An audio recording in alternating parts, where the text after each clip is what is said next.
What up, you guys? I hope everybody's doing well. We are here for our midweek alchemy message where we take a look into our spiritual lessons and we kind of unpack the process.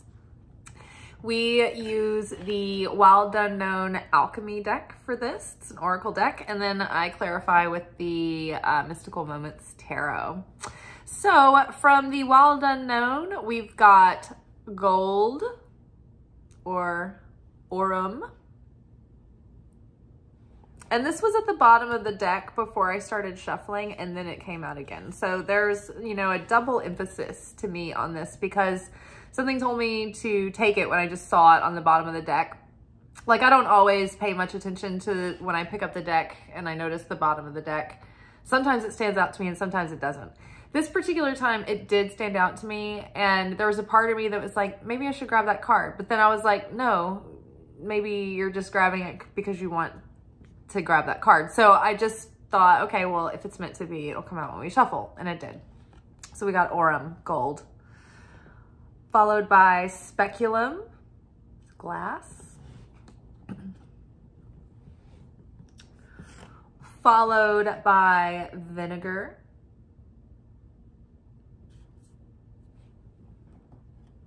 and followed by Neptune.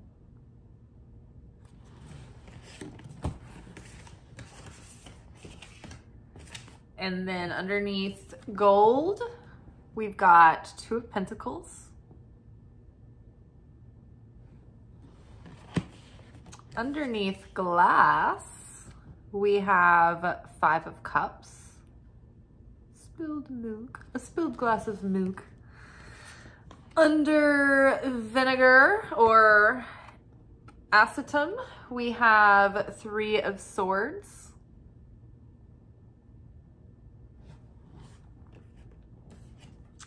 And then under Neptune or Neptunus, we have Five of Pentacles. All right, so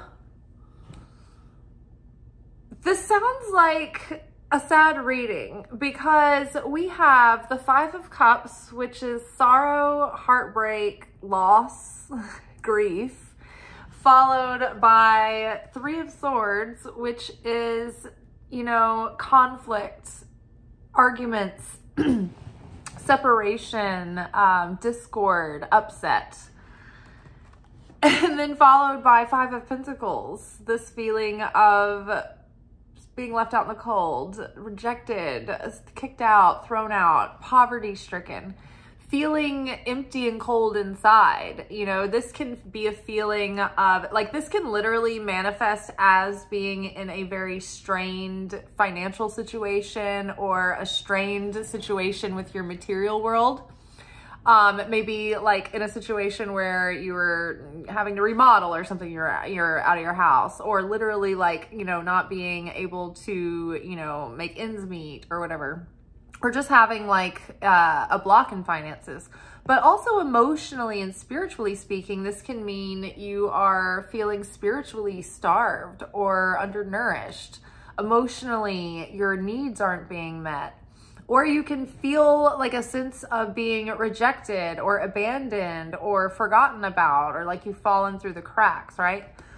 So in a sense, it's like these feelings, all these like very fear, lack, and doubt feelings are here. The separation is here. The loss is here.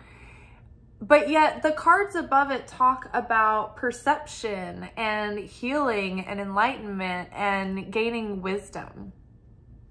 And so to me, it feels like if you go back and watch last night's manifestation oracle message, we got a card. Our cards were basically telling us that despite appearances, even though there may be things that we are faced with in the last week, in this week, you know, just in this time period of the last couple of weeks or recently, it's like we may have been, you know, faced with things that trigger us. They trigger catalysts in us that prompt us to feel our fear, right? Oh, the illusion, the appearances of the circumstances are very, very uncertain right now. I'm afraid, you know, things feel very scarce.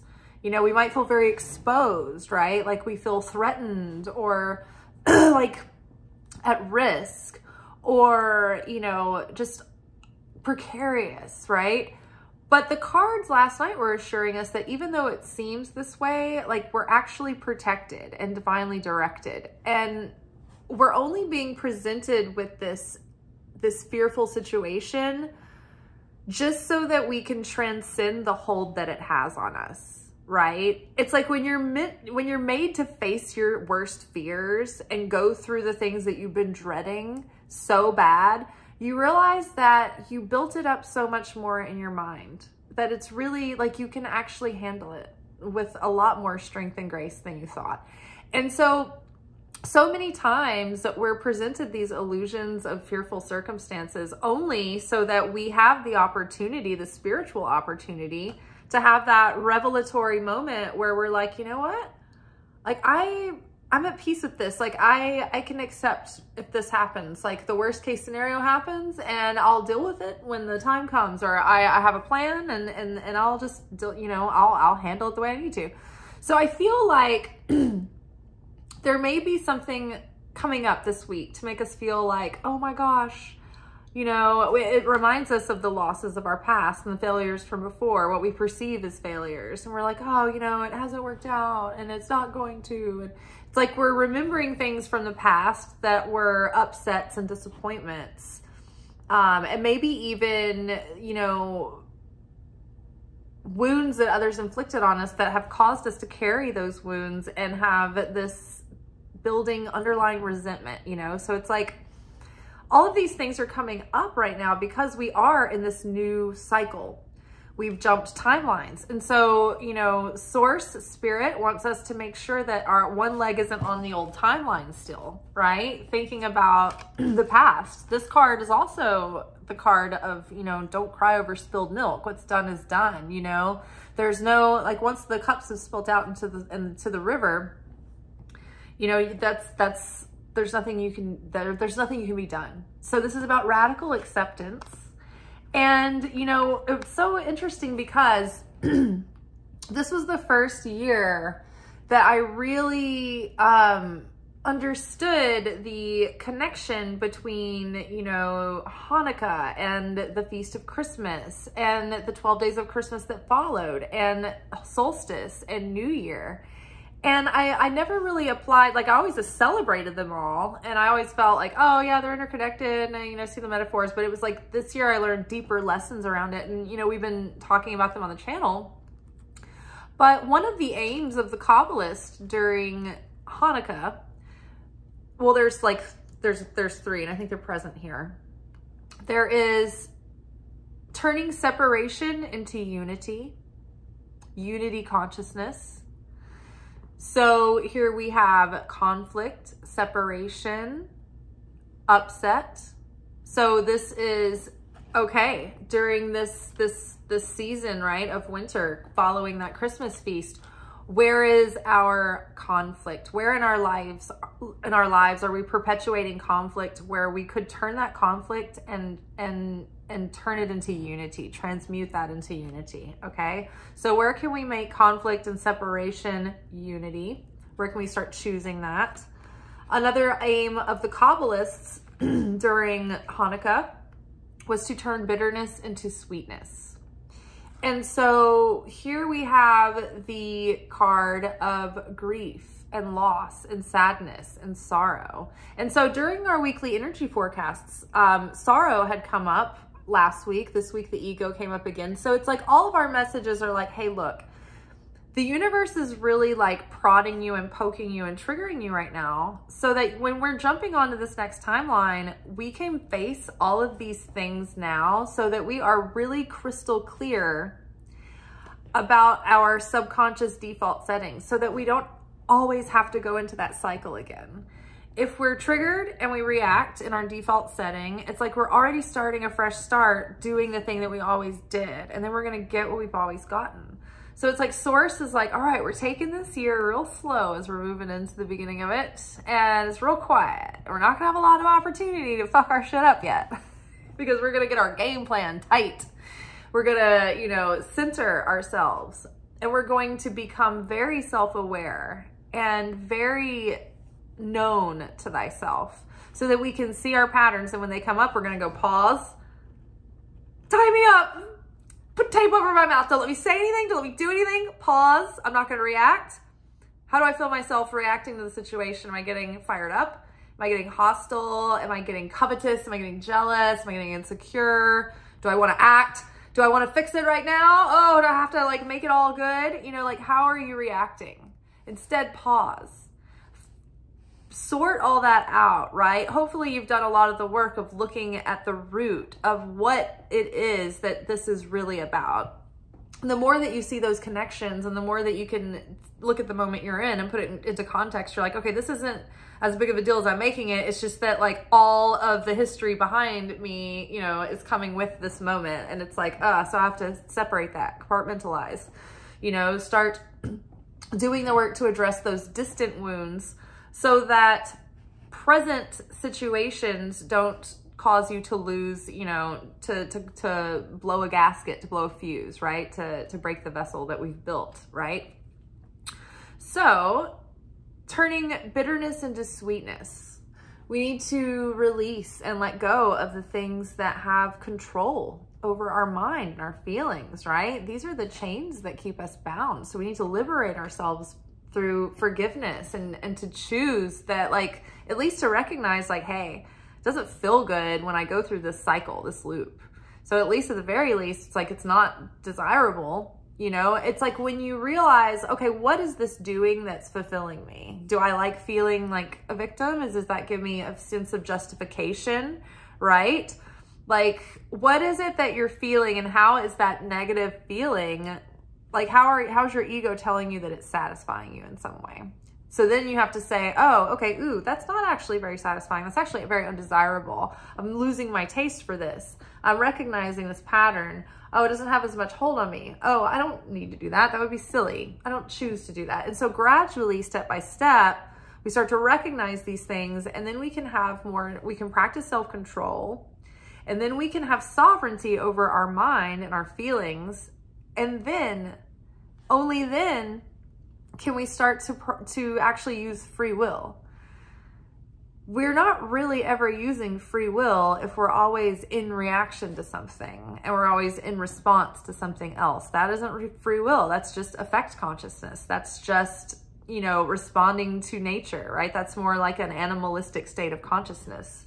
And that's, you know, half of our humanity is, you know, the divine half is that half that has the ability of self-mastery, to practice self-control, to choose, to make a free will choice from the soul. How do I want to express in this life? Not how am I responding to life all the time, right? So that's our lower self. That's the lower human self that's more, you know, closer to that side of us that's just above the animal consciousness level. And then, so we're turning separation into unity. We are turning bitterness into sweetness, right? So, you know, really like opening up our hearts again to really accept the beauty of life and enjoy it and feel fulfillment, right? Because it's not being soured by resentment and unforgiveness and that thing, that shadow that's always hanging over.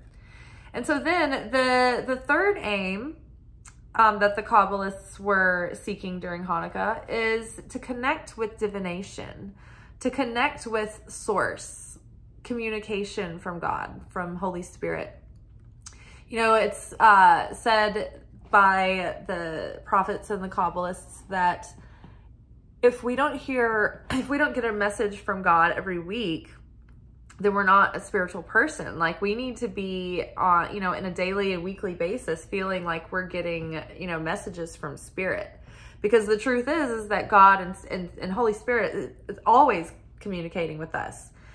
We're always being guided and given, you know, the plan, right? The truth, the universal truth of the cosmos is in our DNA, right? It's there to access. So God is always trying to communicate to us.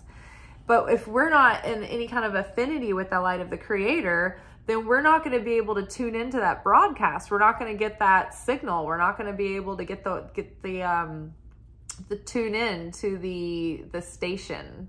What would it be, like the frequency, the radio waves, whatever that the station would be.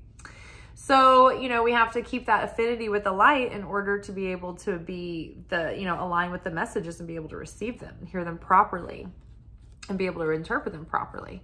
So, you know, that spiritual connection to source, knowing that it's not the job that's my source of money. It's not my friends that are my source of love. It's not my parents that are my source of love. It's not even my lover that's my source of love. These people are just channels through which God's love flows through. And when we get obsessed over the vessel, the person, the people, then it's very draining to everyone involved, because then you are projecting your needs onto limited people who have egos, who have free will also, who can't use their free will either. And you're looking to a very limited packet of source, right? Because what we connect to in everything and everyone, whether it's a beautiful meal or the excitement of accomplishment, or, you know, buying a new house, or meeting a soulmate, or getting to know a new friend, or, you know, watching a movie that turns out to be amazing. It's like, we think that we're obsessing over that thing that's giving us the light. Oh, I need these things to give me that fulfillment. Oh, I haven't, you know, gotten to explore any of my interests, or I haven't been able to like make a deep connection with anyone in a while. You know, you think about these things, you're like, oh, I'm missing these things. And that you're giving your power away. And that means that your fulfillment can be taken from you when your circumstances change. But when you realize that the light of the Creator is really what you're connecting to through these things, and that is always available to you. It doesn't have to come in any specific package or form. It will always be there. It doesn't matter if, you know, things are uncertain with work right now. Source is your provider. If something happens through work, something will be there to catch your fall until you get the next, you know, until you can work out your, you know what I mean? Like, you'll be helped. You will be assisted. You will be directed to the next opportunity.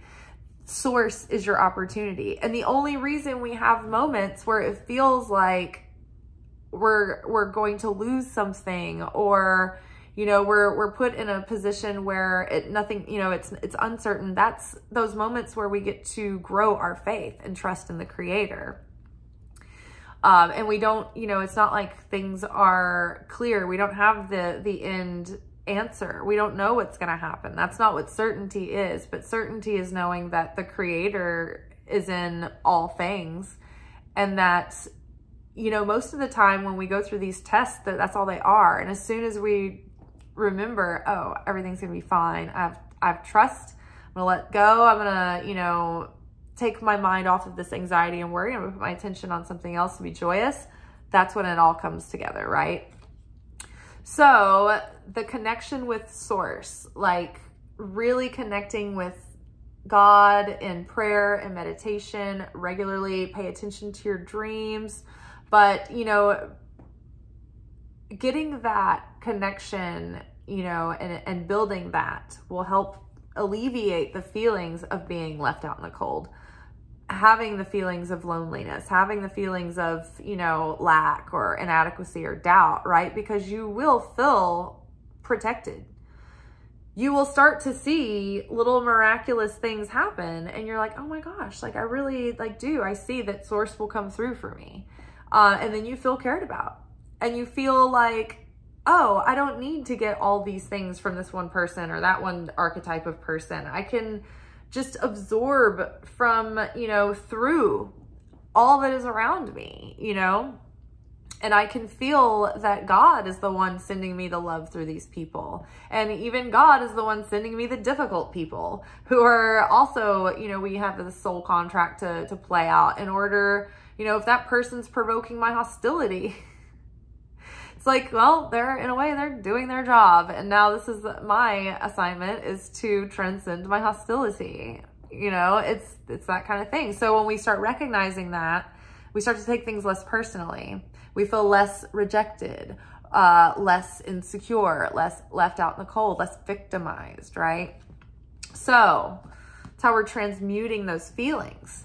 And so the transmuting is really here. And so right now, it's like the Two of Pentacles here is like, what I saw in this character was the skill of being able to stand above everyone else in this precarious position, darkness sort of closing in, and you're kind of the light at the center of it, and you've got the levity of making this a juggling act of fun. Hey, if I'm going to do a juggling act, I might as well put on the show of a lifetime, right? And so this figure here, it's like she's gracefully carrying the situation on one foot, actually, making it playful. This is an interesting card to me because this looks like the building downtown, the Batman building in Nashville. Then this looks like a building that's near the Batman building, and so does this. And I'm like, is this Nashville? But this isn't exactly Nashville. I don't know. It reminds me of that, though. It's funny how the art on these cards are always ambiguous enough to where you can see yourself and the people that you know in like most decks. So yes, we are balancing the act of transmuting our shortcomings and healing beyond them. And at the same time, all of that is like revealing more and more opportunity in our manifestations in our outer world to come through.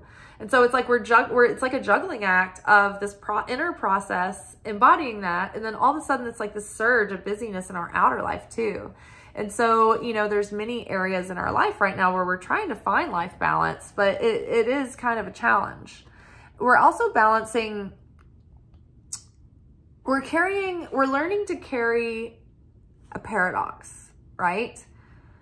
Life will always offer us discomfort and uncertainty and even pain. And it may be every other day or every other week of our life, or it's always, you know, you jump out of the frying pan or jump out of the pan into the fire into the frying pan. I can't remember, out of the frying pan into the fire kind of thing. But it's like, so we have to become these people who can in one hand carry our joy, and in the other also be able to manage to carry our sorrows in the other, and find a graceful, playful levity within that even still. And so, yes, although we are processing a lot of old guilt, resentment, old, you know, patterning and things, we're not getting dragged down into the quagmire of it. We're like able now to like really step back and observe the storyline without getting caught up into the drama so much. We can bounce back. We can catch ourselves before we're in a spiral of hostility and sadness and despair. And it brings us down, and it brings our manifestations, you know, it brings us out of alignment with the manifestations, because we're not in that high vibrational, like, oh, I deserve, I'm happy, I'm joyous, I've let go. It's like we go into this like, then the vessel closes up and it contracts. So we've got gold here, and this is the gold of our experience that we've been earning and working towards. So it's like this sense that finally we have, it's like, okay, have you ever tried to practice something, whether it be like a process or like a dance or a trick or something that it's a complex thing that you're trying to do. For instance, the restaurant that I work at, it's really hard to start working there. There's a million things, and the timing is weird, and it's like this very precise place to work. But once you get it, it's like, oh, and then you're golden. But before that, you're like, fuck, am I ever going to get this? It's like everything I do is wrong. I totally forgot that. Like I can't get the timing right. Like, oh, you know, I'm running around struggling, always in the weeds. Like, But then it's like after a few months of eating shit, of struggling, of being in the weeds, of, you know, not getting it, of not having good form or technique. It's like suddenly one day you go back and you try it again and you're like, it's almost effortless. And it's weird how you went from struggle. It's like you struggle, maybe a little bit of improvement. And then there's like kind of a lull, and then suddenly one day it's like, oh, boom, nailed it. And that's kind of what it's like right now. So we've been jumping timelines into this new cycle. This new up-leveled consciousness has been blooming, and this rebirth of self has been going on for like a year now. All of 2023 was just sort of like, whoa, it's this whole new level of us is coming forward, but it hasn't felt like it's really started yet. All the pieces have just been like gradually coming together. And so now it's like, it's finally all feeling like, okay, I'm coming online. I feel like I'm my new self now. I'm feeling like I can be a new person, and my situation is starting to feel different, and it's starting to look different. And so it's like we're being able to take the discernment and the wisdom and the experience and actually embody it now. And it's becoming more organic. And the inner gold that we have earned through our experience and our soul journey is starting to produce like a material comfort and fulfillment and a life of, you know, greater depth and purpose and meaning. Oh, and I also meant to mention at some point in this that you may be feeling like you are starting to get past a lot of this, but maybe others in your life are kind of struggling with the, you know, the sorrows and the losses and the healing. You know, maybe they're still struggling with that. Maybe they're still struggling with circumstances where, you know, they are left out in the cold. And so, you know, perhaps it is, you know, you are up here showing people how to balance it all, right? It's like this person is, it's almost like they're demonstrating, or they're doing a performance, or like, look up here, look at me, look how I can balance everything. It's like you're shining a light for others, like the, you know, the more that you can gracefully get through your process. It's like you don't want to push it on others, but it's just your transformation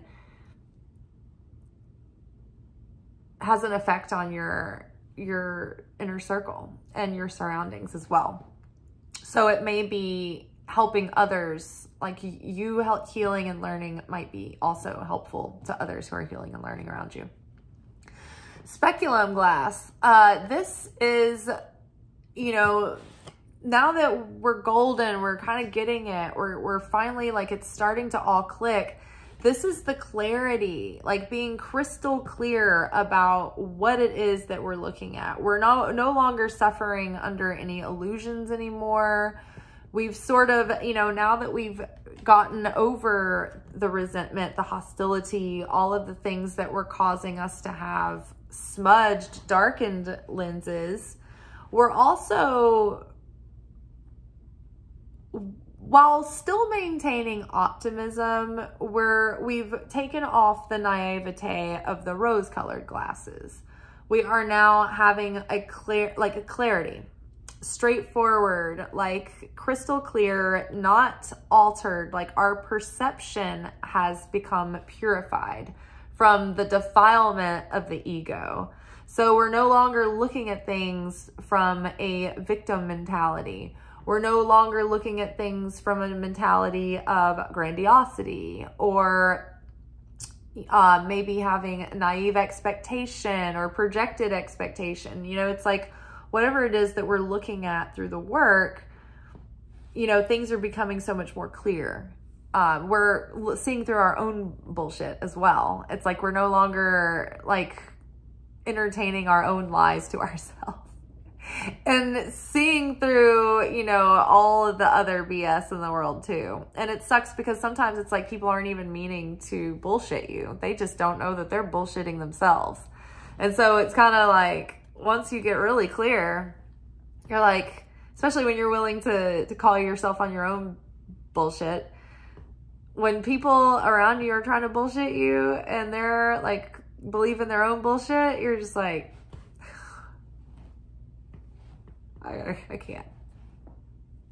I will not entertain this. And then you're just like back to the pause, restrict, don't pop off. They may not even be able to hear this. So it's like, you know, there's the steps of proactive confrontation too in Kabbalah. And the first step is to ask permission from the creator. You know, is this person even going to be able to hear this? Is this the right timing for this person to hear this? Are they going to be open to it? Is this going to be a waste of my energy? Is this just going to be me, you know, flapping evil tongue at them? Like wasting words and leaving empty vessels because they're not going to take the advice. Causing bread of shame. Okay, and so vinegar. Vinegar, it's like what's been souring us? What's been causing this bitterness? Little by little, in these little bits, we're being shown, you know, over the past few weeks and this week, little ways to trigger our resentment and our bitterness and the things that are really souring our experience. And, you know, this is really good because it's allowing us to see these things so that we can finally develop a distaste for them, and they have no more power over us because we lose the desire to want to hold on to those feelings. We don't find affinity with what we felt were benefits that they gave us anymore. Like we were saying earlier, when you feel self-righteous about something, it makes you feel really good, really pumped up, you know, and actually it causes a really negative, terrible hangover, feelings of, you know, being drained and, you know, heaviness, and it throws you out of vibration with the things that you want. So this vinegar, you know, this is that bitterness that we're turning into sweetness. But also, you know, this in bits, it can be very helpful in the chemical process, right? It's like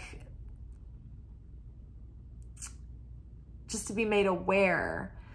I'm going to read this one particular card. I remember wanting to read it earlier when I wrote the post. I remember this was the one that I wanted to read out loud. Okay.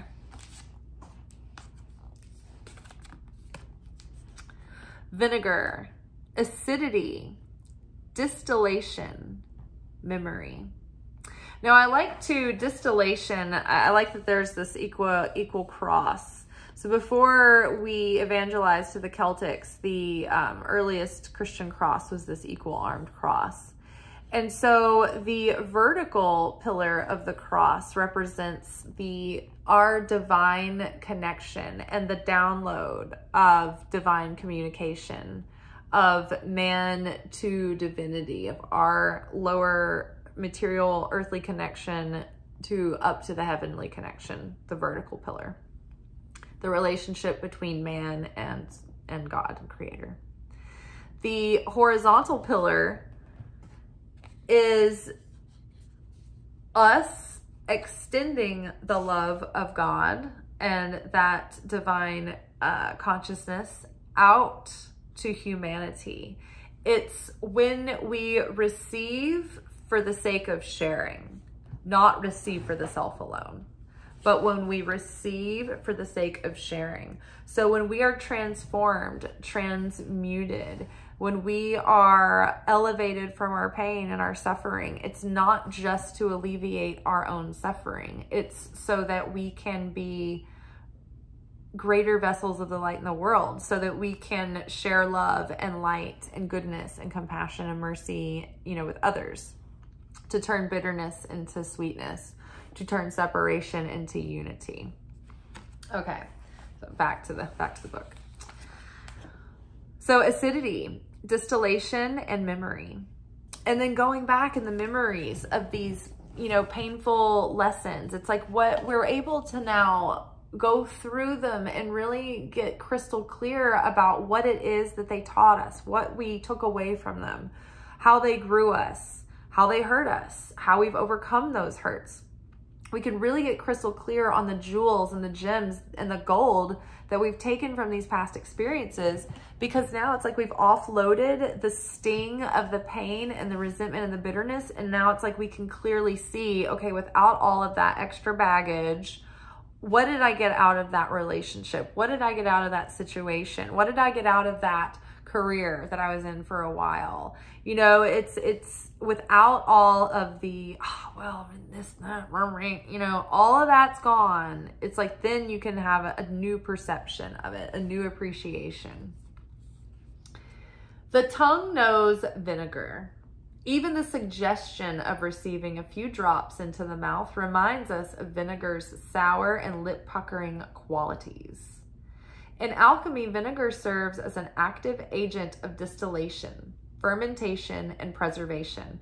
Right, so these little souring things this week are like catalysts to get us moving through that last not last hump of the process. That's never the last hump of the process. But I think that the bulk of what we need to heal and self-realize in order to really have a new, like, really great shot at this, at having a different experience in this next cycle. That's what I mean by that. It's like a catalyst in order to get that, the rest of the unconscious stuff that's like controlling and motivating us that we're unaware of.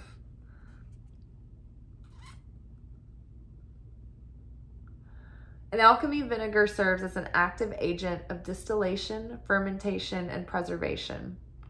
It is incredibly useful when applied in the right amounts and with intention. This said, it can be easily overused, overwhelming the situation at hand. When the vinegar card is present in a reading, it indicates a sour note permeates the laboratory. It is likely something from the past is showing up in the present and demanding our attention. It is in vinegar's nature to take over, to overwhelm. Be cautious with this material. A little goes a long way. As they say, it is productive to look at your past, but not to stare. Such is the complex energy of vinegar.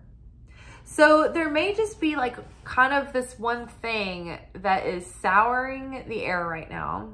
And that if you can, you know, make peace with that, if you can resolve that situation, then it will open up so much more possibility and momentum and change the trajectory that you're currently on, because it'll like vastly change your vibration to take care of this issue.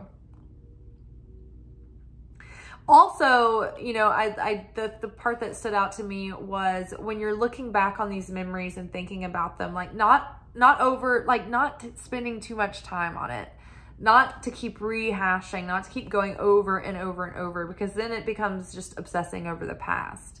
But take what you need that's useful and then move forward. You know, do it productively and with consciousness and with boundary and limit.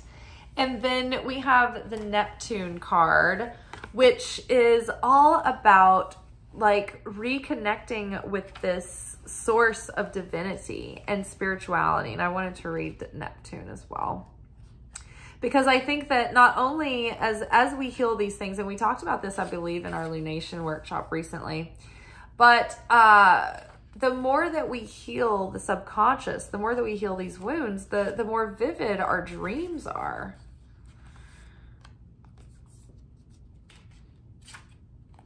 And our inner visions and our imagination. And Neptune is really connected to the dreams and the imagination and just the mystic, spiritual connection within, and that connection with source. But I think that it is this connection with source, though, that is, you know, healing. It's providing for us. It's giving us a sense of empowerment. It's helping us take our power back from these things that we have given our power away to. Divinity, mysticism, seeking. Neptune is the mystic's planet. Its transcendent energy projects toward the heavens. When the Neptune card appears, the seeker archetype is activated and doorways to new dimensions open. A voice whispers from beyond the earthly plane, perhaps calling you to a pilgrimage or a new spiritual practice. Or you may experience a meditative bliss beyond your wildest dreams. Divinity has arrived. Whether you call it nirvana, samadhi, enlightenment, or just good old serenity. Amidst your spiritual awakening, remember that ultimately the work is not about you. The work is about what's bigger than you. Stay grounded in that reality, and you're likely to avoid Neptune's pitfalls of sarcasm. Oh, sorry, no. The work is about what's bigger than you. Like earlier when we just said, like one of the messages of Hanukkah is we're doing the spiritual work not to just alleviate our own pain, but to be a better person for the world. And in other words, we are not receiving for the self alone, but we're receiving for the sake of sharing. When we receive revelation and insight, it's like we automatically want to share it with others because we want those people to be liberated too. And it's so disheartening when they can't wake up too. And we can't force that on anyone. It's up to them, and it's not our responsibility. So it's just like, if they're not getting it, it's not their time yet. Let's see. So the work is about what's bigger than you. Stay grounded in that reality, and you're likely to avoid Neptune's pitfalls of narcissism and escapism. History shows us examples of spirituality turned madness. So keep your woo-woo tendencies in balance with a little selfless service. Yes, so history has examples of mystics, spirituality turned madness. Yeah, this is when, the guru thing turns into a cult. By the way, has anyone seen Escaping Twin Flame? I just want to say that, like, when you are watching spiritual teachers or people who are even like tarot readers, and people of those types, and especially like people talking about topics like twin flame, you have to be really discerning about what information that you're taking in and what you are identifying with. Because I'm just like marveled at this, this documentary called Escaping Twin Flame. It's like this couple like got together and they started this company where they were like coaching people to like find their twin flame.